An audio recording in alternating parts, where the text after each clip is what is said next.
پہ یعنی ہم بہت آگے بڑھ چکے ہوتے اگر ہمارے ہاں جمہوری تسلسل جو قائد اعظم کا یعنی خواب تھا اگر وہ پورا ہو جاتا تو اب تک یہ تاریخ میں گم ہو چکی ہوتی باتیں. لیکن چونکہ ہم نے جمہوریت ظاہر ہے وہ بندوق والے آئے. اب بندوق والے جب آئے تو انہوں نے پھر وہ مودودی والا جو ایک فکر اور وہ جو ایک تھا نا کہ ہم نے اس کو لیبارٹری بنانا ہے اور ریاست مدینہ بائی دا وے عمران خان کی ایجاد نہیں ہے, یہ تحریک پاکستان کا نعرہ ہے. اچھا, اور لیکن ریاست مدینہ کیا ہوگی کیسی ہوگی یہ قائد اعظم نے بتایا نہیں.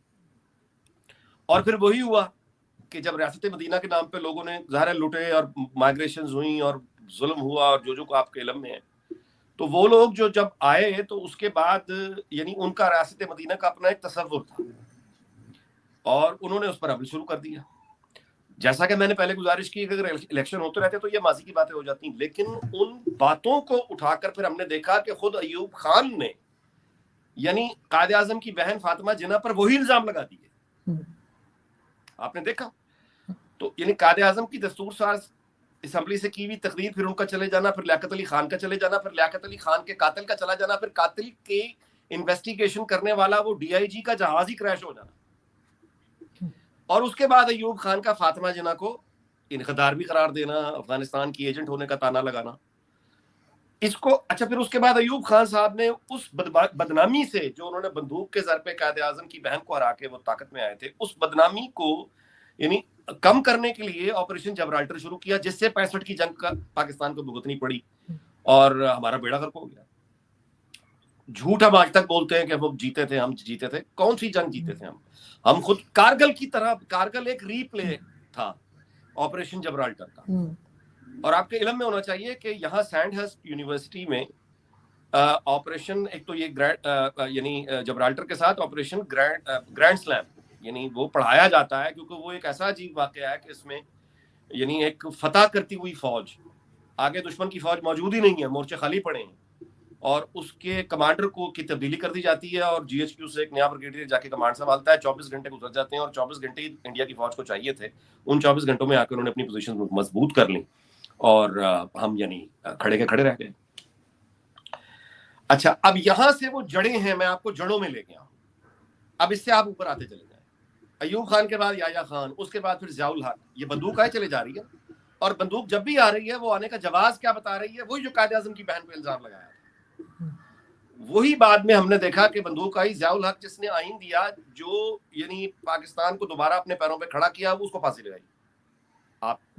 اچھا, اب ہم نے جب بھی ڈکٹیٹر آتا ہے, دیکھیں جو عوام کی نمائندہ حکومت کو مار کر آتا ہے, اکثریت کی رائے کو مار کر آتا ہے, تو اس کے پاس دو چیزیں ہوتی ہیں تاریخ میں, ہمیشہ یہی دو چیزیں ہوتی ہیں. یا وہ مذہب کے نام پر آتا ہے, یعنی اس کے خیال میں وہ یہ کہتا ہے کہ چونکہ خدا کا حکم ہو گیا اسے, اور وہ اکثریت کے اوپر, اب خدا کا نام لے کے اکثریت کو ماریں گے نا آپ, تو یا تو مذہب پہ آتے ہیں, یا پھر یہ نیشنلسٹ بن کے آتے ہیں کہ ہمیں اپنے وطن سے بڑی محبت ہے, ہم سے زیادہ محبت کرنے والا ہے کوئی نہیں, اکثریت جو ہے وہ جاہل ہے اور وطن کا ان کو ادراک ہی نہیں ہے, لہٰذا ہم ہیں جو طے کریں گے چاچے مامے کہ اس کو یعنی چلانا کیسے ہے. اچھا, یہ سارے بہانے بنیادی طور پہ ان کا مقصد ہوتا ہے کہ ایک تو مینز آف پروڈکشن, اس پر اپنا تسلط اور قابو, اور پاور گیم کے اوپر ایک حتمی اتھارٹی کہ ہم طے کریں گے.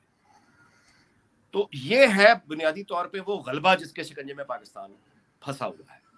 ہم نے دیکھا مثلا مشرقی پاکستان میں ہم نے دیکھا کہ الیکشن کا ایک ریزلٹ آیا تھا, 70 کے الیکشن کا ایک ریزلٹ آیا, اور اس ریزلٹ کو اگر تسلیم کر لیا جاتا تو مشرقی پاکستان آج بھی ہمارے ساتھ ہوتا. اور آپ ہماری لوکیشن دیکھیں کہ نیوکلیئر بننے کے بعد, پاور بننے کے بعد, آپ اندازہ لگائیں کہ ایک ہماری بیس ایسٹ پاکستان میں بنگلہ دیش میں ہوتی ہے, ایک یہاں ہوتی ہے, انڈیا سینڈوچ ہوتا.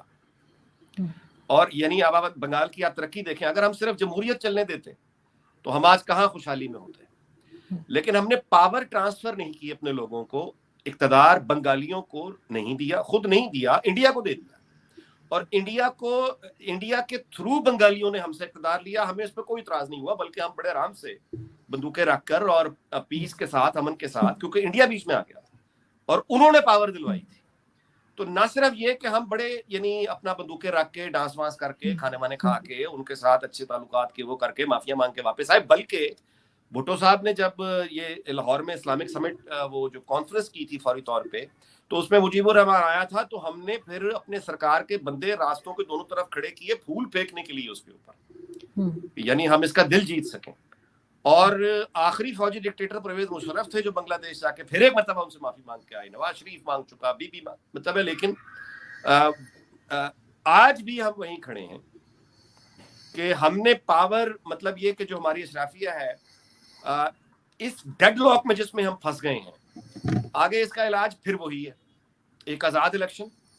لوگ جس کو نمائندہ، جس کو مطلب ہے جس کو بھی لوگ جس کو منتخب کریں ان کے انتخاب کا احترام کرنا پڑے گا، اختیار اور اقتدار دونوں دینے پڑیں گے. اور اس کے بعد اس عمل کو، یہ کوئی جادو کا عمل نہیں ہوتا، اس میں وقت لگتا ہے. جمہوریت کوئی جادو کا عمل نہیں، تو اس میں آہستہ آہستہ بہتری کی طرف ہم چل پڑیں گے. لیکن ظاہر ہمیں یہ قبول مطلب ہماری اشرافیہ کو یہ قبول نہیں ہے. وہ چاچے اور مامے ہیں ریاست کے، لہٰذا یہ وہ طے کریں گے کہ لوگوں کا جو انتخاب ہے وہ ٹھیک ہے بھی یا نہیں، یعنی لوگ جس کو ووٹ دے رہے ہیں وہ آدمی ٹھیک ہے بھی یا نہیں. تو اگر اکثریت یہ کہہ رہی ہے مثال کے طور پہ کہ نواز شریف ٹھیک ہے تو نواز شریف غدار ہو جائے گا. اکثریت یہ کہہ رہی ہے کہ مریم ٹھیک ہے تو مریم غدار ہو جائے گی. اکثریت یعنی ان سے بھی کوئی ذاتی دشمنی نہیں ہے نواز سے یا مریم سے، یہ لوگ تم بڑے لاڈلے تھے. پرابلم ان کے ساتھ یہ ہو رہی ہے کہ انڈیپینڈنٹ کیوں ہو رہے ہیں. اب میری بات، تو اس لیے ایک طریقہ تو جو گریڈ لاک پہ ہم پھنسے ہوئے ہیں کہ آپ آج الیکشن کرا دیں اور مطلب معاملات درست ہونے کی جانب چل پڑیں گے. لیکن کیا ایسا ہوگا؟ بالکل نہیں. ہمارا ماضی یہ ہے کہ ہم نے انتقال اقتدار کو پرامن طریقے سے نہیں دیا، جنگ کی صورت میں صرف ایک دفعہ دیا اور مشرقی پاکستان یعنی جب علیحدہ ہو گیا تو ان کو دیا. اب بھی وہی ہوگا، یعنی انتقال اقتدار اگر ہوگا تو وہ پرامن نہیں ہوگا، انتخاب سے نہیں ہوگا، ووٹ سے نہیں ہوگا. وہ لبیک جس راستے پہ چل رہی ہے مسلم لیگ نون، آخر کار اس راستے پہ یا تو چل پڑے تو پھر ہو جائے گا، یا یہ کہ پھر لوگ اٹھ کے سب کچھ ہی ختم کر دیں ایک دفعہ. تو ممکن ہے پھر وہ راکھ میں کھنڈرات میں سے جو نیا نکلے نظام وہ 40 50 35 40 سال میں دوبارہ سنبھل جائے. لیکن اگر آپ اس کے علاوہ خواہشوں، امیدوں اور دعاؤں پر اگر ہم یہ گزارا کر رہے ہیں کہ ہم اسی نظام میں رہتے ہوئے بہتری کی جانب چل پڑیں گے تو ہم نے آنکھیں بند کر لی ہیں. ہم نے دیکھنے کی صلاحیت ختم ہو چکی ہے. لیکن سر اگر لوگوں کی سوچ ہی ایسی ہو گئی ہے کہ لوگ اٹھ کے کسی کو بھی مار دیں گے اور ان کو پتا ہے کہ اگر ہم نے مار دیا تو ہمارے اوپر پھول پھینکے جائیں گے، ہمیں اور ہیرو بنا دیتے ہیں قاتل کو. جب انتقال اقتدار پرامن طریقے سے نہیں ہوگا، ووٹ کے ذریعے نہیں ہوگا، صرف بندوق ہی نے عزت دلانی ہے، تو پھر بندوق کے مقابلے میں بندوق ہی اترے گی نا. تحریک طالبان پاکستان اتر آئے نہیں، یہ تو ٹی ایل پی والوں کا تھا نا، یہ تو ٹی ایل پی والوں کا پوسٹر وہاں لگا تھا جو نکالا انہوں نے. یہ ایک ہی ہے، یہ تحریک طالبان پاکستان، ان کو بھی یہی سمجھ آئی ہے کہ بندوق کے ساتھ اور بموں کے ساتھ ہی ان کی عزت ہوگی. یہ لبیک والے جان گئے. لیکن اس طرح سے کسی کو مار دینا سر، اس طرح سے کسی کو مار دینا، کسی کو جلا دینا، یہ بڑھے گا. یہ بیسیکلی یہ انہوں نے بھتے لینے ہیں. یہ سیال کوٹ میں جو یہ ہوا ہے، سیال کوٹ پہلے سمجھ لیں سیال کوٹ ہے کیا. سیال کوٹ جو ہے یہ ہماری تھوڑی بہت جو ایکسپورٹ ابھی ہو رہی ہیں یہ سیال کوٹ سے ہو رہی ہیں. جو ہم لیدر ایکسپورٹ کر رہے ہیں، کچھ سپورٹس گڈز ہیں، جاگرز ہیں، فٹ بال ہیں. اچھا، اس کے علاوہ یہ میڈیکل کے جو سرجری کے لیے آلات ہیں، یہ چھڑیاں کاٹے، یہ ہم بنا کے سیال کوٹ سے ایکسپورٹ کرتے ہیں. اور سیال کوٹ کے جو ایکسپورٹرز ہیں انہوں نے آپس میں چندہ پیسہ اکٹھا کر کے انہوں نے اپنا ایئرپورٹ بنوایا، انہوں نے خود پیسہ اکٹھا کر کے اپنی موٹر وے بنائی. اس کی وجہ یہ ہے کہ وہاں پہ جو فیکٹریز ہیں، مثال کے طور پہ وہ جرمنی میں سامان بیچتے ہیں، جرمنی میں یورپی یونین کے لاز ہیں، تو جو لوگ ان سے سیال کوٹ سے یہ خرید رہے ہیں ان کا سامان، وہ اپنے انسپیکشن کے لیے لوگ بھیجتے ہیں سیال کوٹ، جو جا کے وہاں دیکھیں کہ کیا ان فیکٹریوں میں جہاں سے ہم سامان اٹھاتے ہیں وہاں پہ کوئی چائلڈ لیبر تو نہیں ہو رہی، وہاں پہ کوئی لیبر کے ساتھ کوئی یعنی فیئر ٹریٹمنٹ ہے یا نہیں، وہاں پہ وہ انوائرمنٹ کو کوئی نقصان تو نہیں پہنچ رہا. تو ان کے لوگ چونکہ آرڈر دینے والے سیال کوٹ آتے ہیں جاتے ہیں، تو سیال کوٹ والوں نے یعنی اپنے شہر کو خود ہی اپنے پیسوں سے سنوارا تاکہ ان کی ایک کریڈیبلٹی بنے اور وہ ایک اعتماد کے ساتھ دنیا کو سامان بیچ سکیں. اب سیال کوٹ میں جو یہ ہوا ہے اس کے بعد آپ مجھے بتائیے کہ یہاں انسپیکشن کرنے کے لیے کون آئے گا؟ جب وہ انسپیکشن کرنے کے لیے یہاں سے وہاں کوئی نہیں جائے گا تو پھر وہ آرڈرز کینسل ہوں گے. اچھا اس میں جو وہاں اب لوگ تو ارب پتی ہیں, پیسہ تو ہے وہاں, تو اب یہ جو لبیک والے ہیں انہوں نے بھتے لینے شروع کرنے ہیں. یہ ان فیکٹری والوں سے شروع کریں گے, یعنی جو اعلیٰ ترین سطح ہوگی وہ اعلیٰ ترین سطح سے بھتا لے گی, مڈل کلاس سے بھتا لے گی, اور لبیک کا جو فٹ سولجر ہے یہ آپ سے آ کے بھتا لے گا, اس سے مارکیٹوں سے بھتا لے گا, پان والے سے بھتا لے گا, ویگن چلانے والے ٹرانسپورٹروں سے بھتا لے گا. اچھا اب جو ان کو بھتا نہیں دے گا اس پہ یہ توہین کا الزام لگائیں گے اور گھروں دفتروں سے نکال کر سب کے سامنے زندہ جلائیں گے, جس کے بعد پھر ان کو لوگ فریکوینٹلی پیسہ دینے لگیں گے. یہ پولیس تھانوں سے پیسہ لیں گے یہ بھتے کے نام پر, کیونکہ دیکھیں مہنگائی اور غربت, یعنی اس بات کو ہمیں سمجھنا ہوگا. دیکھیں انتہا پسندی جو ہے نا وہ کسی بھی نوعیت کی ہو, انتہا پسندی اور بھوک یہ صدیوں سے بہنے ہیں, یہ قیامت تک آپس میں ایک دوسرے کے ہاتھ میں ہاتھ ڈال کے یہ چلیں گی. بھوک, غربت اور انتہا پسندی یہ دونوں ہمارے ہاں اب یعنی ظاہر ہے کہ اپنے عروج پر ہیں.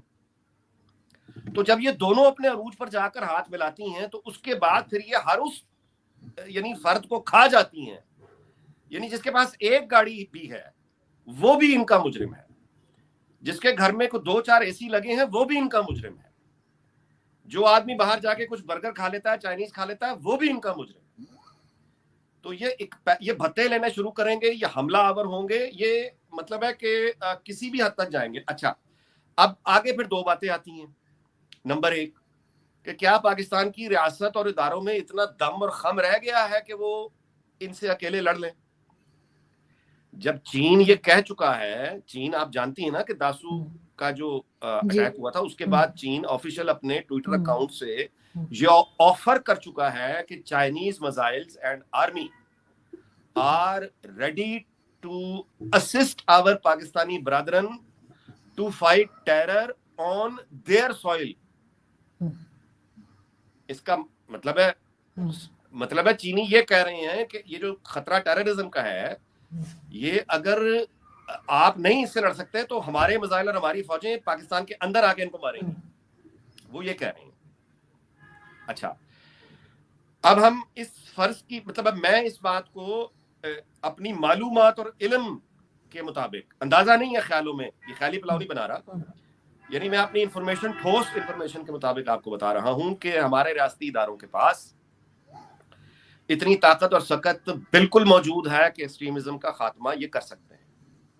قوم کو ملا کر یہ ان لوگوں کو یعنی مطلب ہے ان سے مقابلہ کر سکتے ہیں, لیکن اس کے لیے قوم کی ایک سپورٹ چاہیے, پولیس کو بھی, حکومت کو بھی, فوج کو بھی. ان کو قومی حمایت چاہیے اس طرح کے لوگوں سے لڑنے کے لیے, کیونکہ یہ جو آپ نے فوج اب تیار کر لی ہے اس کے اندر وہی پاکستان کی جڑوں میں جو سوال بیٹھا ہوا ہے کہ آپ پہلے مسلمان ہیں یا پاکستانی ہیں. یہ سوال یعنی فوجی ڈکٹیٹروں نے اور ملا نے پیدا کیا کہ اگر آپ پہلے پاکستانی ہیں. اب اگر آپ دیکھیں نا چودھری نثار جیسا آدمی مثال کے طور پہ وہ 100 دفعہ کہہ چکا کہ پہلے میں مسلمان ہوں بعد میں پاکستانی.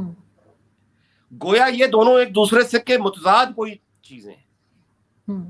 یعنی یہ اس طرح سے بات بنا کر پیش کی جاتی ہے کہ جیسے اسلام کچھ اور ہے, پاکستان کچھ اور ہے, اور آپ کو ان دونوں میں سے کسی ایک کا انتخاب کرنا ہے. اب آپ اس جہالت کی یا اس مکاری کی, جہالت نہیں مکاری ہے, جان بوجھ کے انہوں نے یہ سوال پیدا کیا کیونکہ اس سوال کے اندر سب سے بڑا فساد ہے. آپ کسی آدمی کو یعنی یہ پوچھ رہے ہیں کہ وہ پہلے کسی کا بیٹا ہے یا کسی کا باپ ہے. اب اگر وہ یہ کہے کہ وہ پہلے بیٹا ہے تب بھی گولی مار دے گا, اگر یہ کہے پہلے باپ ہوں تب بھی گولی مار دیں گے. یعنی یہ وہ فساد اور شر بھرے بھائی آپ ایک پاکستان کا یعنی جو پاکستان تو 100 سال پرانی ایک جو دنیا بنی نیشن سٹیٹس کی رہنے کا ارینجمنٹ ہے جو دنیا نے طے کیا اقوام متحدہ بننے کے بعد. لیکن مذہب تو ہر ایک کا اپنا معاملہ ہونا چاہیے نا, یہاں تو نان مسلم بھی رہتے ہیں اور ان کو مار دیا جاتا ہے. جی میں یہی عرض کر رہا ہوں کہ جو قومی ریاست ہوتی ہے, اقوام متحدہ کی ممبر ہوتی ہے, یعنی دوسری جنگ عظیم کے بعد جو دنیا نے مشترکہ طور پہ ایک شکل بنائی اس میں قومی ریاست کا تصور آ گیا, نیشن سٹیٹ کا. اور وہ کچھ دنیا بھر نے مل کر اس پر یعنی ہم نے بیٹھ کر ہم نے سوورینٹی کے آ گئے، سرحدیں متعین ہو گئی وغیرہ وغیرہ. تو ہم نے بجائے اس رہنے کا ایک انتظام ہے دنیا میں، قومی ریاست رہنے کا انتظام ہے، اس سے زیادہ کچھ بھی نہیں ہے. اس کو ہم نے اٹھایا اور اسلام کے مقابل کھڑا کر دیا. اسلام جو کہ پاکستان کے لیے نہیں اترا، اسلام پوری انسانیت کے لیے ہے اور قیامت تک رہے گا.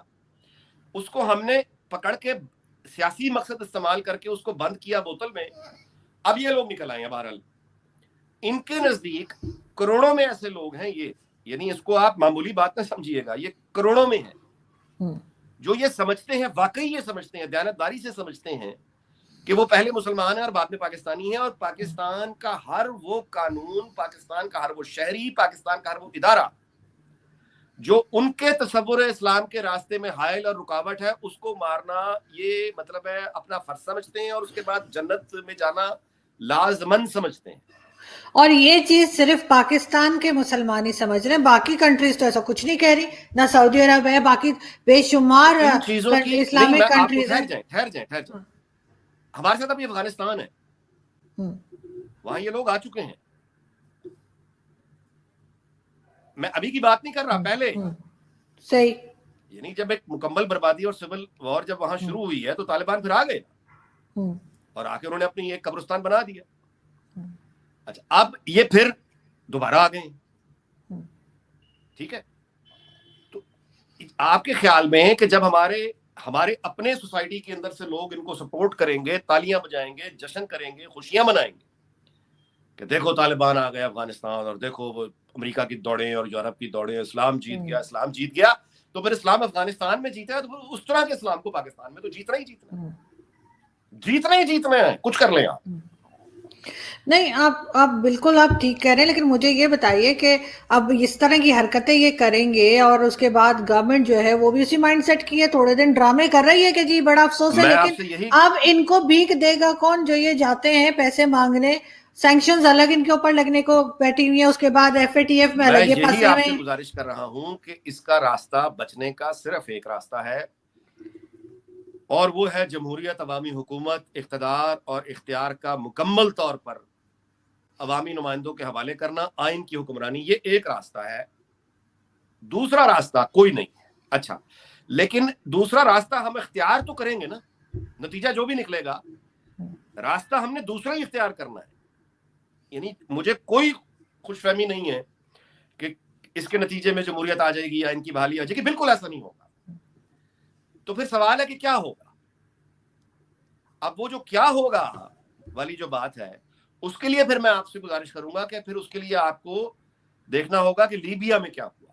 چھوٹے سے ملک ہے لیبیا، یعنی ہمارا کو اس کی آبادی بلوچستان سے بھی شاید پختونخوا سے بھی کم ہوگی، لیکن جو ہوا اس کو بہت بڑے اسکیل پہ کر لیں وہ پھر پاکستان میں ہوگا. اب آپ دیکھ لیں کہ یعنی بلوچستان میں کیا صورتحال ہے، اور اس کو کنٹرول کرنے کے لیے ہم اضافی دستے بھیج رہے ہیں، پولیس کے اور لا انفورسمنٹ کے، ان کو مارنے کے.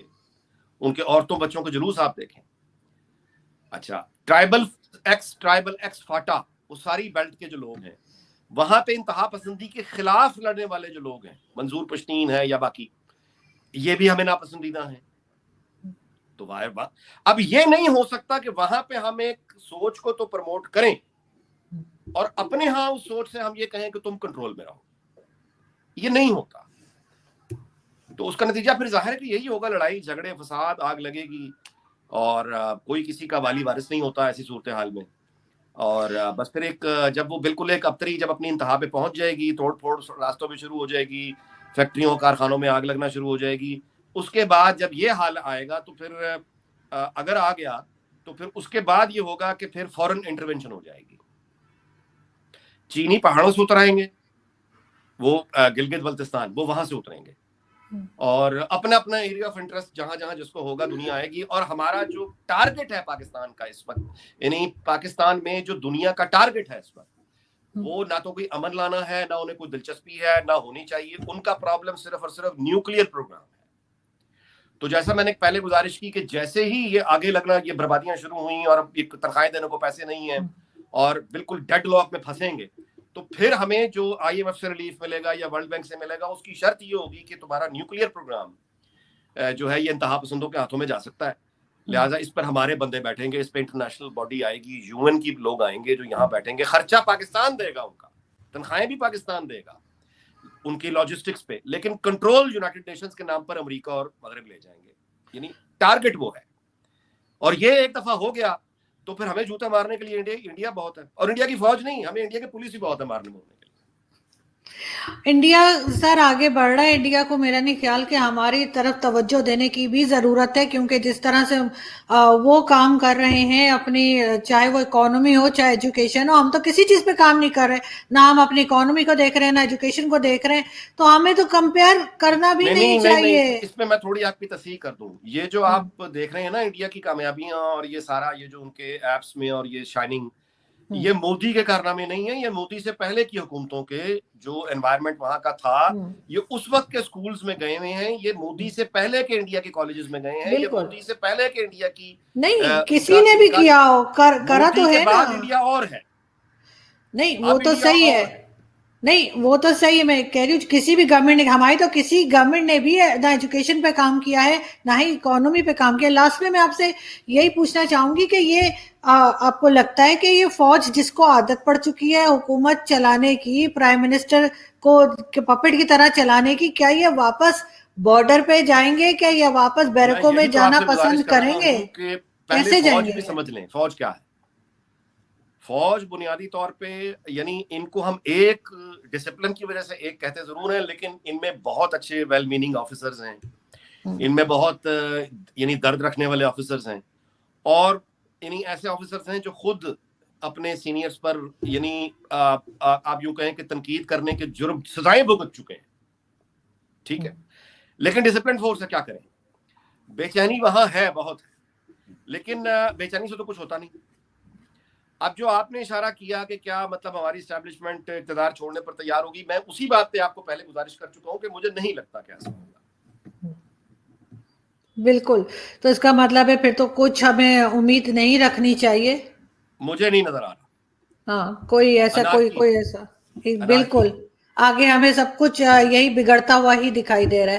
بہت شکریہ سر کہ آپ نے آج جوائن کیا, آئی ہوپ کہ آپ دوبارہ بھی جوائن کریں گے اور آپ سے بات چیت ہوتی رہے گی. جو ہے وہ بہرحال پازیٹیو نوٹ پہ کرنا چاہیے, اور میں اس دعا کے ساتھ اپنی گفتگو کا اختتام کرتا ہوں کہ اب بھی اللہ کرے ہماری اسٹیبلشمنٹ کو, ہماری سیاسی پارٹیوں کو, ہمارے جو اشرافیہ ہے, مکمل اشرافیہ, فوج اشرافیہ نہیں ہوتی, مطلب ہے کہ اشرافیہ کا حصہ ہوتی ہے, سویلین اشرافیہ سارے, اللہ کرے کہ یہ ان کو سمجھ آ جائے کہ یہ اب کشتی جب ڈوبے گی تو یہ بچیں گے نہیں. یہ بہت کم لوگ ہوں گے. میں آپ کو یہ بتا دوں کہ یہ جو پلاننگ ہوتی ہے نا کہ ہمارے ویزے لگے ہوئے ہیں اور ہم چلے جائیں گے, اگلے جہاز میں بیٹھ کے دبئی چلے جائیں گے, سب سے پہلے فلائٹیں کینسل ہوتی ہیں. یہ جب بات بھڑکتی ہے نا تو سب سے پہلے فلائٹیں کینسل ہوتی ہیں, ایئرپورٹ بند ہوتے ہیں, ان میں سے پھر یعنی بھاگنے کا موقع نہیں ملے گا. اور یہ جب اللہ معاف کرے, اللہ رحم کرے, مطلب آرڈر جب تک چل رہا ہوتا ہے تو اس میں اشرافیہ کی بھی خیر ہے, میری آپ کی بھی خیر ہے, یعنی عام آدمی کی بھی خیر ہے, اشرافیہ کی بھی.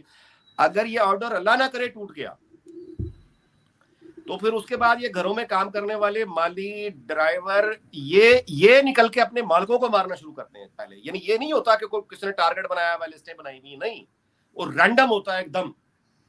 یعنی ایک طرف سے آرڈر ٹوٹتا ہے. ہمارے ہاں یہ پہلے مثال ہے, DIG کو گولی مار دی تھی اس کے ڈرائیور نے پنجاب میں, اس نے گالی دی, ڈرائیور نے گولی مار دی. تو اگر یہ شروع ہو گیا تھانوں میں, مطلب بغاوت شروع ہو گئی, پھر واڈا میں بغاوت شروع ہو گئی, پھر تو جب یہ بغاوت ہوگی اور اس کی خبریں سوشل میڈیا پہ آئیں گی تو وہ انتظار نہیں کریں گے, ہر بندہ پھر نکلے گا کہ میں بھی لوٹوں, میں بھی اپنا حصہ لوں. یہی غدر ہوتا ہے, اسی کو سول وار کہتے ہیں. بالکل بالکل, اور پاکستان اسی طرف جاتا ہوا نظر آ رہا ہے. اور اللہ کرے کہ ہمارے اشرافیہ کو سمجھ آ جائے, یہ اپنی انا جو افراد کی انا, ادارے کی انا نہیں, افراد کی انا, اللہ کرے کہ ان کو سمجھ آئے اور یہ اپنی اناؤں کو نیچے کریں. یہ ملک ہے تو یہ بھی ہیں, ورنہ ہم جیسے تو اپنا آرزو, اپنا باہر جا کے ہم تو مزدوری کر کے, یہاں کوئی اوبر کر کے, کوئی ڈاکٹر, کوئی پروفیشنل, جو بھی ہے, اپنی کسی بچہ یعنی جو نکل سکتا ہے نکل کے باہر کام کر کے اپنی زندگی گزار لے گا. یہ کہاں جائیں گے؟ یہ کہاں جائیں گے؟ اور ان کو تو عادت پڑ چکی ہے منسٹرز بننے کی، اور دوسرے اسٹیبلشمنٹ کو بھی عادت پڑ چکی ہے کہ جی وہ بڑے اپنے باس بنے ہوتے، تو کہاں کے باس بنیں گے پھر تو سب کا آرڈر چیلنج ہو اور گیا پھر بچے گا کوئی نہیں، یعنی یہ تو بات طے ہے نا، پھر یعنی بڑا مشکل ہو جائے گا۔ بالکل ٹھیک، بہت شکریہ سر کہ آپ نے آج جوائن کیا، اپنا بہت خیال رکھیے گا، آپ سے پھر جلدی ملاقات ہوگی، اللہ شکریہ، حافظ۔ اللہ حافظ۔